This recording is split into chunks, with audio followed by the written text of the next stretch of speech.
Hello friends, कैसे हो आप सब। तो आज हम बात करेंगे यूनिट नंबर 1 के सेकंड पार्ट के बारे में। पहला पार्ट जो है वो आ चुका है। अगर आपने नहीं देखा तो आप जाके देख सकते हैं। लिंक आपको डिस्क्रिप्शन में मिल जाएगा पूरे प्लेलिस्ट का। तो वहाँ पे आपको हर एक वीडियो जो भी है, जो भी अभी अभी तक आई होगी, वो आपको मिल जाएगी। तो आज हम बात करने वाले हैं इस टॉपिक के बारे में। 1.4 जो है आपका बुक में आपको मिल जाएगा, बिक्री की स्थिति के प्रकार। तो बेसिकली सेलिंग कंडीशंस के बारे में बात कर रहे हैं, यानी कि जो विक्रेता होता है वो विभिन्न प्रकार की सेलिंग जो कंडीशंस होती है उसमें काम करता है। सेलिंग कंडीशन मतलब कि देखो, जैसे कि यहाँ पे लिखा हुआ है, कह रहा है कि मौजूदा जो ग्राहक होते हैं, नए ग्राहक और जो पुराने ग्राहक होते हैं, ठीक है। जो नए ग्राहक हैं उनको बढ़ाने के लिए काम करता है। जो पुराने ग्राहक हैं उनको कोशिश करता है कि वो ना जाए किसी और के पास, है ना, वो हमसे ही सामान खरीदे।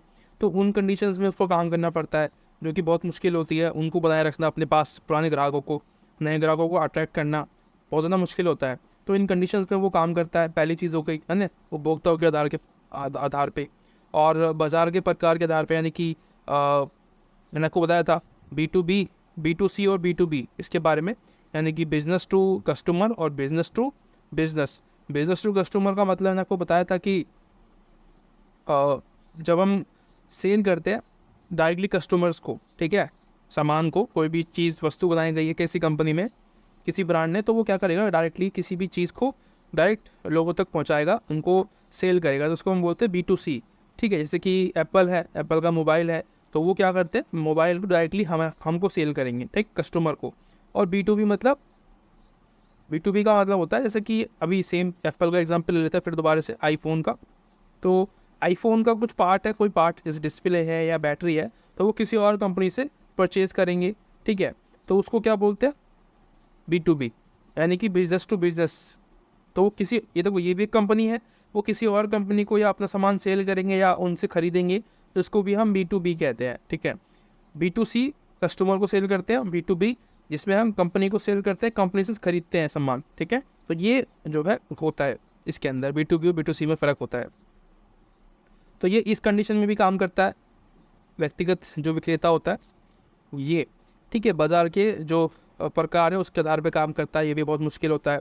उत्पादन के प्रकार के आधार पे, यानी कि उपभोक्ता उत्पाद और औद्योगिक उत्पादन, यानी कि क्या होता है कि कुछ चीज़ ऐसी होती है जो कि उपभोक्ता का यूजेस में होता है, रेगुलर यूज़ करता है, जो चीज़ों को डेली यूजेस में जो आती हैं, जैसे कि कोई भी अलग चीज़, जैसे कि हम नॉर्मली घर में यूज़ करते हैं, काफ़ी सारे अप्लाइंसेस होते हैं हमारे घर में, टीवी है, फ्रीज है, ये सब चीज़ें, ये उपभोक्ता जो है उत्पादक उपभोक्ता होता है, राइट। और इसमें जो व्यक्तिगत उपभोक्ता होता है उसकी भूमिका बहुत ही इंपॉर्टेंट होती है। कैसे कि कोई कंपनी, मैंने आपको बताया था B2B वाला, तो वो B2B में क्या करेगा कि भाई किसी कंपनी को बार बार जाके अप्रोच करेगा कि भाई आप हमसे खरीदें, आप हमसे खरीदो। इस तरीके से जो है वो बार बार जाकर उनसे बातचीत करेगा, उनसे रिलेशनशिप बनाएगा, ताकि जो एक बॉन्ड है, कंडीशन जो सेल का या परचेजिंग का वो बना रहे हैं उनको उनसे, और हम हमेशा उनको अपना सामान सेल करते रहे, उनसे सामान खरीदते रहे अच्छे दामों पे। तो उसके लिए जो है वो अप्रोच करता रहेगा, ठीक है। उसके अलावा एक और टॉपिक आता है आपका सेकंड टॉपिक, जिसको हम बोलते हैं व्यक्तिगत बिक्री का उपयोग कब किया जाता है। तो ये जो पर्सनल जो सेलिंग होती है, जो व्यक्ति सेल करता है सामान को, उसका यूज़ जो है किसी किसी पर्टिकुलर क्षेत्र में होता है, सब जगह नहीं होता है, ठीक है। सब जगह नहीं होता है, कुछ कुछ क्षेत्रों में हम इसका इस्तेमाल करते हैं। इसको हम यहाँ पे सीखेंगे। कह रहे हैं कि यहाँ पे पढ़ लेते हैं पहले। व्यक्तिगत बिक्री प्रत्येक उत्पाद या सेवा के लिए एक उपयुक्त उपकरण नहीं है, ठीक है। यानी कि हर एक सर्विस या जो उत्पाद है उसके लिए ये सही नहीं है, ठीक है। हर एक तरीके की जो सर्विसेज होती हैं या उत्पाद होता है उनके लिए। उत्पाद मतलब प्रोडक्ट, सर्विस मतलब सेवा, मतलब सर्विस। इसका उपयोग कंपनी की मार्केटिंग रणनीति, व्यवसायिक मॉडल पर निर्भर करता है, यानी कि किस तरीके की वो मार्केटिंग कर रही है। कुछ मार्केटिंग जो होती है वो B2C के लिए होती है, ठीक है। जैसे कि विज्ञापन जो होती है, एड्स वगैरह देती हैं कंपनियाँ, तो वो बेसिकली क्या होता है, कस्टमर्स के लिए होता है। और जो ये B2B वाले जो होते हैं, ये बेसिकली जो विक्रेता होते हैं पर्सनली कंपनी में जाके किसी में अपनी कंपनी को रिप्रेजेंट करते हैं कि हमारी कंपनी ये बना रही है, आप इसको खरीद सकते हो, आपकी कंपनी में ये बहुत ज़्यादा हेल्प करेगा आपको। तो ये क्या हो गया, B2B होता है। तो ये इसके लिए ज़्यादा जो है विक्रेता इस्तेमाल किए जाते हैं। सामान्य तौर पर व्यक्तिगत बिक्री का उपयोग B2B बाज़ार में अधिक होता है, विज्ञापन का उपयोग B2C बाज़ार में ज़्यादा होता है। मैंने आपको ये बता दिया अभी अभी फ़िलहाल में। अभी हम आगे चलते हैं, ठीक है। कह रहे हैं इसके अलावा कुछ शर्तें हैं जो व्यक्तिगत बिक्री के पक्ष में है। पहली, उत्पादन की स्थिति, कंडीशन जो होती है वो, ठीक है। इसमें क्या होता है, कुछ चीज़ें ऐसी होती है जिनके लिए एक कस्टमर को बार बार, जो व्यक्तिगत विक्रेता होते हैं, इन पे डिपेंड रहना पड़ता है। जैसे कि मैंने आपको बताया था कार, ठीक है। कार जो है एक लॉन्ग टर्म इन्वेस्टमेंट होता है किसी भी व्यक्ति का। कोई भी कस्टमर खरीदता है कार को तो वो एक लॉन्ग टर्म के लिए खरीदता है। तो जो कंपनी होती है वो अपने कस्टमर्स के लिए, उनको मदद करने के लिए हमेशा कॉल सेंटर्स होते हैं उनके पास, ठीक है। सर्विस सेंटर्स होते हैं जिसमें कि कार की सर्विसेज होती रहे रेगुलर टाइम पे, ठीक है, कस्टमर को दिक्कत ना हो। तो ये क्या हो गया, उत्पाद की स्थिति के अकॉर्डिंग ये बहुत ज़्यादा इंपॉर्टेंट होते हैं, क्योंकि ये खरीद होने के बाद भी कस्टमर्स की मदद करने के लिए हमेशा तैयार रहते हैं। उसके बाद एक होता है बाज़ार की स्थिति, ठीक है। ये क्या होता है, कंडीशन, जो सेलिंग कंडीशन होती है मार्केटिंग की, उसके अकॉर्डिंग बात करता है। ये भी मैंने आपको बता दिया था। इसमें कोई कंपनी जो है वो बहुत बड़ा उत्पाद कर रही है, कुछ बहुत ज़्यादा महंगी चीज़ें सेल कर रही है, तब जो है ज़रूरत पड़ती है व्यक्तिगत विक्रेता की। उसके अलावा कोई छोटा जो है, जो कंपनी है बहुत छोटी कंपनी है अभी, तो वो उसके लिए भी जो है, क्योंकि विज्ञापन जो है एड्स चलाना उसके लिए बहुत ही महंगा पड़ जाता है, तो इसलिए वो क्या करती है, लोगों को हायर कर लेती है और उनको काम दे देती है कि भाई आपको जो है मार्केटिंग में जाके हमारे सामान को सेल करना है, ठीक है। तो ये होता है, दो तरीके से काम करता है यहाँ पे भी। उसके अलावा कंपनी की जो कंडीशंस होती है उसके अकॉर्डिंग, है ना, मैंने आपको बता दिया जैसे कि विज्ञापन है तो वो बहुत महंगा पड़ता है, तो इसलिए कंपनी क्या करेगी, पैसे बचाने के लिए जो है लोगों को हायर करेगी, ठीक है। 8,000 10,000 रुपये देगी महीने के सैलरी के तौर पे, बहुत ही कम होते हैं पर इतने ही देती है। फिर वो लोगों को बोलेगी कि भाई आप सेल करो मेरे सामान ले जाके, लोगों को बताओ कि भाई क्या क्या खासियत है। या जो वेंडर्स होते हैं, ठीक है, दुकानदार होते हैं, उनको सेल करवाएगी कि भाई आप जाके इनको सेल करो आपको दुकान पे, ताकि हमारा सामान सेल हो सके। उपभोक्ता व्यवहार की स्थिति, ये वाला फिर से वही आ गया। आपको भी कार खरीदते हो एग्जाम्पल के लिए, तो आप कार खरीदने के लिए ऑनलाइन थोड़ा देखोगे, आप शोरूम जाओगी, उसकी टेस्ट ड्राइव लोगी, फीचर्स के बारे में जानकारी लोगे। तो वो जो है उपभोक्ता जो है व्यवहारिक स्थिति में भी काम करता है कि वो उस पर्टिकुलर प्रोडक्ट के बारे में जो खासियत है वो बता पाता है, ठीक है। यहाँ पे उसकी यूज़ होती है। उसके बाद व्यक्तिगत बिक्री की विभिन्न भूमिकाएं होती है, ठीक है। व्यक्तिगत बिक्री जो होती है उसके एक विभिन्न रोल्स होते हैं काम करने के, जैसे कि संचार रणनीति बनाना, ठीक है। इसमें क्या होता है, जो शॉपकीपर होता है, जो ग्राहक बेसिकली जो विक्रेता होता है, जो सेल्स पर्सन होता है, वो क्या करता है, ग्राहकों को जो भी सामान खरीदना है उनकी मदद करता है, ठीक है, कि सर आपके हिसाब से ये वाला सामान सबसे बेस्ट रहेगा। कोई भी कार खरीदने जा रहे हो आप, कोई भी चीज़ खरीदने जा रहे हो, तो उसके लिए वहाँ पे वो अवेलेबल रहते हैं और आपको बताते रहते हैं कि सर ये नया आया है, आप इसको ट्राई करिए, ये अच्छा है, सस्ते में मिल जाएगा। तो ये क्या हो गया, यहाँ पे भी संचार रणनीति के रूप में भी वो काम करते हैं। उसके अलावा अन्योन रणनीति, इसमें क्या होता है, कह रहा है कि विक्रेता की भूमिका में ग्राहक को खरीदने के लिए राजी करने के लिए ग्राहक की आवश्यक संतुष्टि के उत्पाद के लाभों को मिलाकर, हाँ, यानी कि उनकी डिमांड जो है उसके अकॉर्डिंग चीज़ों को सेल करते हैं, उनको देते हैं कि भाई आपके लिए ये सही है। सेम चीज़ यहाँ पे भी वही आ गया, यहाँ पे भी वही आ गया। बातचीत की रणनीति, और बहुत ज़्यादा जो है इंपॉर्टेंट होता है बातचीत करना, ठीक है। जो ग्राहक होते हैं उनको यही चाहिए होता है कि आप उन्हें बता पाओ कि which is the best product और सर्विस फॉर देम। तो वो बहुत ज़्यादा अट्रैक्ट होते हैं उन चीज़ को देख के कि हाँ ये वाला हमारे लिए सही रहेगा, क्योंकि उनको नहीं पता होता इतना उन चीज़ के बारे में। आप लोग या हम लोग अगर उस चीज़ में काम कर रहे हैं तो हमें अच्छी नॉलेज होगी उस चीज़ के बारे में, तो हमारा कर्तव्य बनता है कि हम उनकी मदद करें, ठीक है। उनको वो चीज़ दें जो वो चाहते हैं, ताकि वो फ्यूचर में भी हमारे साथ बने रहे, ठीक है। तो ये एक गुड वे होता है किसी भी व्यक्ति के साथ हैंडल करके उनको बेस्ट चीज़ प्रोवाइड कराना, ठीक है। ये हर कंपनी का मकसद होता है। उसके बाद हम बात करते हैं व्यक्तिगत बिक्री के लाभ और नुकसान के बारे में, क्या पॉजिटिव्स और नेगेटिव्स होते हैं इसके बारे में। पहले हम बात करते हैं लाभों के बारे में, ठीक है। जो पॉजिटिव्स होते हैं वो देखते हैं पहले। कह रहे हैं कि 2 वे संचार, यानी कि व्यक्ति यानी कि कस्टमर और सेलर के बीच में जो कॉन्वर्सेशन होता है उसको बोल रहा है, ठीक है। तो ये एक लाभ होता है कि दोनों के बीच में कन्वर्सेशन हो जाती है, तो पता चल जाता है कि भाई कौन सी डिमांड है, या फिर जो कस्टमर है उसको क्या चाहिए, या फिर ना क्या नहीं चाहिए, ठीक है।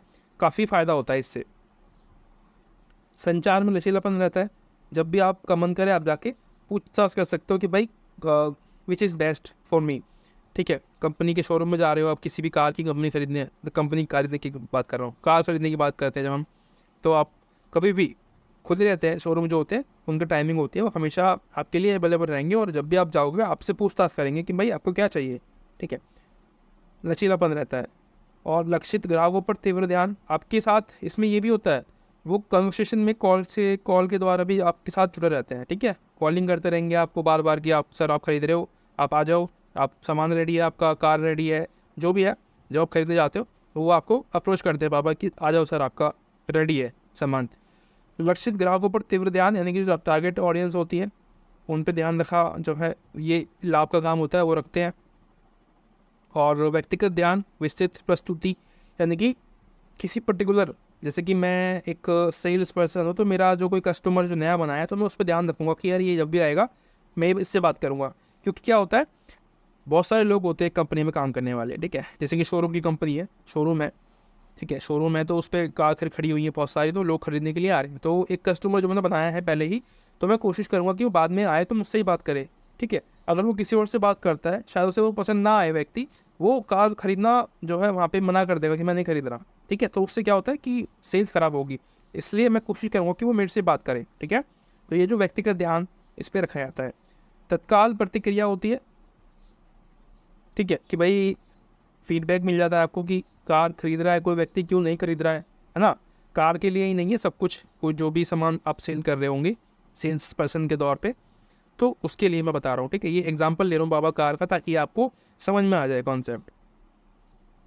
और प्रभावशाली होता है बहुत ज़्यादा। ठीक है, ये भी है, इफेक्टिव होता है, ग्राहक का ध्यान आकर्षित करता है ये अपनी तरफ, और अतिरिक्त कार्य करना पड़ता है इन लोगों को, एक्स्ट्रा एफर्ट्स लगाने पड़ते हैं। देखो, विज्ञापन महंगा पड़ता है, ठीक है, लेकिन वो इतना इफेक्टिव भी नहीं होता। ये तो है कि बहुत ज़्यादा लोगों तक पहुंच पाता है, लेकिन वो इतना इफेक्टिव नहीं होता है कि वो ग्राहकों की मन की बात जान ले। ठीक है, बहुत टाइम लगता है, बहुत रिसर्च करनी पड़ती है, विज्ञापन इतनी अट्रैक्ट नहीं कर पाता लोगों को। लेकिन जब हम डायरेक्टली जाके बात करते हैं तो उनसे ज़्यादा मेहनत लगती है, लेकिन वो क्या होता है कि ग्राहकों को अट्रैक्ट कर लेते हैं अपनी तरफ। ठीक है, कैसे भी करके। अब कार की कंपनी है या कार बेचने वाला व्यक्ति है कोई, तो वो डेफिनेटली एक व्यक्ति काफ़ी है उसके लिए। ठीक है, अगर वो एक महीने में 2 कार भी बेच देगा तो बन जाएगा, उस कंपनी का काम बन जाएगा, लाखों रुपए की इनकम उसकी हो जाएगी एक ही महीने में।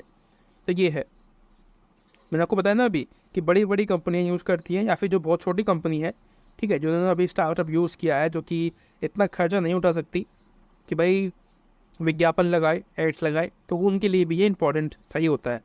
ठीक है, उसके अलावा व्यक्तिगत विक्रेता के नुकसान भी होते हैं, जैसे कि उच्च लागत, सैलरी ज़्यादा देनी पड़ जाती है कभी कभी। ठीक है,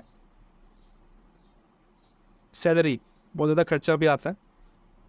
उसके अलावा उच्च टर्नओवर कभी कभी नहीं भी हो पाता है। ठीक है, जिनके पास उच्च टर्नओवर होता है ना, वही इसको अफोर्ड कर पाते हैं। ठीक है, छोटी मोटी कंपनियां ज़्यादा अफोर्ड नहीं कर पाती। बड़े स्तर पे बात करें, छोटे मोटे स्तर पे तो कर लेती है, कुछ लोग लगा लिए, 2 से 3 लोग लगा लिए अपने काम में विक्रेता के तौर पे। लेकिन जो बड़ी कंपनियां हैं, जैसे कि मारुति है, ठीक है, महिंद्रा है, बड़ी बड़ी कार की कंपनियां हैं, और भी कंपनी देख लो, तो ये बड़े स्तर पे शोरूम खोले हुए हैं इन लोगों ने। ठीक है, बेसिकली थर्ड पार्टी होते हैं ये, लेकिन फिर भी तो वो बड़े स्तर पे होता है, तो टर्नओवर बड़ा होता है, तो इसलिए वजह से ये दे भी पाते हैं। अदरवाइज छोटी मोटी कंपनी जो होंगी वो अफोर्ड नहीं कर पाएगी। ठीक है, व्यक्तिगत विक्रेता को। संचार में मानकीकरण की कमी होती है, यानी कि व्यक्तिगत विक्रेता की ये एक और कमजोरी यह है कि एक कंपनी के विक्रेता ग्राहकों के साथ अपने संचार में एक दूसरे से भिन्न हो सकते हैं। ये वही वाला सिस्टम मैंने आपको बताया था कि कन्वर्सेशन का जो तरीका होता है सबका अलग अलग होता है। ठीक है, और जो कस्टमर होता है वो उसी व्यक्ति से बात करना पसंद करता है जिससे उसने पहली बार बात की है। ठीक है, और जिससे वो इम्प्रेस हुआ है तो वो उससे बात करना ज़्यादा पसंद करेगा, ना कि किसी नए व्यक्ति से। ठीक है, क्योंकि वो पहले से ही उससे मिला हुआ है उस व्यक्ति से, तो वो कोशिश करेगा कि मेरे को वही व्यक्ति मिल जाए ताकि मैं उससे बात कर लूँ, और जो लास्ट डिसीजन है मैं आपको बता दूँ कि भाई मेरा इतना है, आप बताओ मुझे दोगे कि नहीं दोगे, जो भी सामान है। ठीक है, तो इसमें भी जो है थोड़ा नुकसान भी होता है कि भाई नया व्यक्ति से बात करना पसंद नहीं करता है कस्टमर, पुराने से बात करना पसंद करेगा। उसके अलावा सेल्स पर्सन अपनी क्षमताओं और प्रेरणा में भिन्न हो सकते हैं। उनकी जो कौशल, जो स्किल्स होती है, ठीक है, कम्युनिकेशन स्किल्स होती है, सबकी अलग अलग हो सकती हैं। ये भी एक नुकसान होता है, सबकी एक जैसी नहीं होती है, ठीक है, ये नुकसान है, डेफिनेटली नुकसान हो सकता है। व्यक्तिगत बिक्री के उद्देश्य और कार्य, तो क्यों यूज़ करते हैं, यहाँ पे लिखा हुआ है, कह रहा है कि गुणात्मक उद्देश्य होते हैं इसके कुछ, ठीक है, गुड क्वालिटी रीजंस होते हैं, जैसे कि संभावना की तलाश करना, ठीक है। इसमें क्या होता है, व्यक्तिगत बिक्री का ये महत्वपूर्ण उद्देश्य है कि वे नए ग्राहकों में बदलाव के लिए बिक्री के प्रयास करने के लिए नई संभावना तलाशते रहते हैं, यानी कि सेलिंग करने के लिए जो भी अपना प्रोडक्ट है उनके लिए नए नए कस्टमर्स को खोजते रहेंगे कि किस तरीके के कस्टमर्स हमारे ही जो प्रोडक्ट है, जो सर्विस है, उसके लिए बेस्ट रहेंगे, ठीक है, वो सर्च करते रहते हैं। तो ये उनका गुणात्मक एक लक्ष्य होता है कि जो कंपनियां हैं इनको रखती है। उसके अलावा मांग की जो प्रोत्साहित करना, यानी कि जो डिमांड होती है किसी भी चीज़ की, वो उसको बढ़ाने के लिए इनका जो है एक बहुत बड़ा रोल होता है। सूचना देना, कंपनी को शिक्षित करना कि भाई क्या लोग डिमांड कर रहे हैं, या जो कस्टमर है उनको बताना अपनी प्रोडक्ट के बारे में कि क्या बेस्ट है हमारे सामान में। मौजूदा ग्राहकों की सेवा करने के लिए, जो भी अभी रिसेंटली उनके कस्टमर है, ठीक है, जो पुराने कस्टमर्स है, जो नए बने हैं, उनकी देखभाल करना उनका काम होता है। कुछ भी दिक्कत आई है मशीन में, कोई ख़रीदी है आपने, तो उसके लिए वो रेडी रहते हैं कि आपकी मदद कर पाएँ, ठीक है। जैसे कि आप कोई भी छोटे मोटे सामान खरीदते घर में, जैसे कि वॉशिंग मशीन खरीद ली हमने, तो वॉशिंग मशीन किसी भी कंपनी की हो सकती है। तो कोई भी कंपनी में जैसे कि कोई भी दिक्कत आती है तो कस्टमर के पास फोन करके बोलते हो कि भाई यहाँ पे इस आपकी वॉशिंग मशीन में दिक्कत आ गई है, टाइमर काम नहीं कर रहा है, या फिर जो ड्रेनर है वो काम नहीं कर रहा है, ठीक है, वॉशर ऐसे काम नहीं कर रहा है, तो वो आपकी देखिएगा आके जो है मशीन को, अगर ख़राब हो गई होगी तो वो रिप्लेस करेगा, ठीक है। तो उनका कर्तव्य है, ठीक है, आपको बेस्ट सर्विस देने के लिए करते हैं। संपूर्ण बिक्री कार्य करने के लिए, यानी कि देखो यहाँ पे क्या होता है, ग्राहकों को बनाए रखने के लिए करते हैं ये वाला काम, ठीक है। कंपनी नहीं चाहती कि आप उनके हाथ से निकल जाए, तो आपको पूरा बेस्ट देने की कोशिश करती है।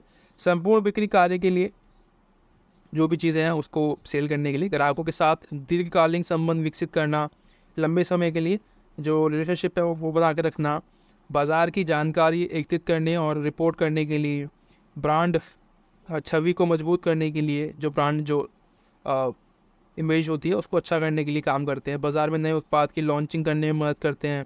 कब करनी चाहिए, कौन से टाइमिंग पे करनी चाहिए, प्लेस, टाइम, ठीक है, ये डिसाइड करने का काम भी ये करते हैं कि भाई कौन सा सही रहेगा, किस प्लेस में हम किस चीज़ को ज़्यादा सही तरीके से लॉन्च कर सकते हैं, जहाँ पे हमारी सेल्स बूम हो सके एक ही बारी में। बाज़ार की स्थिति स्थापित करने में सहायता करता है।